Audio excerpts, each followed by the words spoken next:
Hello everyone. Assalamu alaikum. Welcome back to my channel Aris Kitchen and Daily Vlog. আজকে আমি আপনাদেরকে আলু দিয়ে খুবই মজাদার এবং লোভনীয় এবং ক্রিস্পি একটি রেসিপি তৈরি করে দেখাবো। এই রেসিপিটি হচ্ছে আলুর টিকিয়া বা পটেটো টিক্কির রেসিপি। এই রেসিপিটি বাইরে থেকে খুবই ক্রিস্পি এবং ভেতর থেকে খুবই জুসি হয়ে থাকে। আশা করছি আপনাদের কাছে খুবই ভালো লাগবে।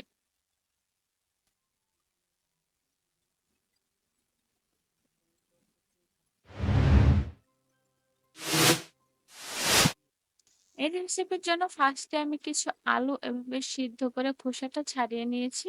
এখন একটি গ্রেটারের সাহায্যে আমি আলুগুলোকে খুব ভালো মতো গ্রেট করে নিচ্ছি।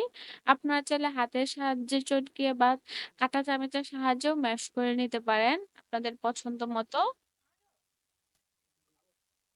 তো দেখুন আমার আলুগুলো ম্যাশ করা হয়ে গিয়েছে। এখন এর ভেতরে আমি উপকরণগুলো দিয়ে দিচ্ছি। ফার্স্টে আমি মরিচ গুঁড়ো, চাট মসলা, স্বাদমতো লবণ, জিরে গুঁড়ো, চিলি ফ্লেক্স, কাঁচামরিচ কুচি, পেঁয়াজ কুচি, চালের গুঁড়ো, এখানে চালের গুঁড়োটা অবশ্যই ইউজ করবেন। ধনিয়া পাতা কুচি, গোলমরিচ গুঁড়ো এবং গরম মসলা গুঁড়ো। এখানে সবগুলো উপকরণকে আমি খুব ভালো মতো মিক্সড করে নিব। এখানে চালের গুঁড়োটা আমি দিয়েছি, আপনারা চাইলে কর্নফ্লাওয়ারও দিতে পারেন। এটা কিন্তু বাইন্ডিং এর কাজ করবে। সাথে, সাথে কিন্তু এই পটেটো টিকিয়া বা পটেটো টিক্কিটাকে কিন্তু খুবই ক্রিস্পি করবে। তো দেখুন এটা আমার অলমোস্ট মিক্সড করা হয়ে গিয়েছে। এখন এর থেকে আমি অল্প একটু ডো নিয়ে বা একটু আলু নিয়ে এভাবে আমি একটি টিকিয়া বা টিক্কির মানে শেপ দিয়ে দিচ্ছি। আমি এরকম বড় করেছি। আপনারা আপনাদের পছন্দ মতো আরো ছোট বা আরো বড় করে আপনাদের পছন্দ মতো শেপ দিতে পারেন। এদিকে চুলার ভিতরে একটা প্যান দিয়ে দিয়েছি এবং এখন পরিমাণ মতো তেল দিয়ে দিচ্ছি আমি।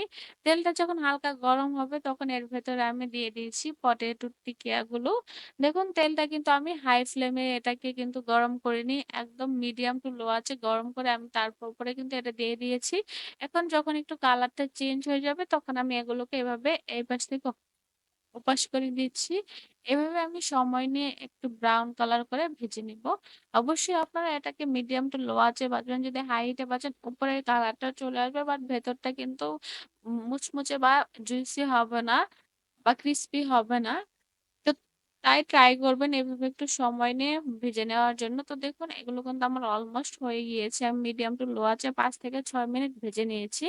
এখন আমি এগুলোকে একটি ছাঁকনার সাহায্যে উঠিয়ে নিচ্ছি। দেখুন মাশাআল্লাহ কালারটা কতটা সুন্দর হয়েছে। তো একে, একে কিন্তু আমি সবগুলো এভাবেই তৈরি করে নিয়েছি একই প্রসেসে একইভাবে।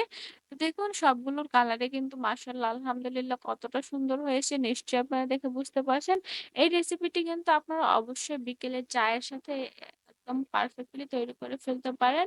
তো এই ছিল আজকে আমার আলুর টিকিয়া বা পটেটো টিক্কির খুবই মজাদার, ক্রিসপি, ক্রাঞ্চি একটি রেসিপি। আমার রেসিপি ভালো লাগলে অবশ্যই লাইক, কমেন্ট, শেয়ার দিয়ে আমাদের পাশেই থাকবেন এবং এরকম আরো নিত্য নতুন রেসিপি পেতে আমাদের চ্যানেলটি এখনই সাবস্ক্রাইব করে রাখুন। আজকের মতো এখানেই বিদায় নিচ্ছি। সবাই ভালো থাকবেন। আল্লাহ হাফেজ।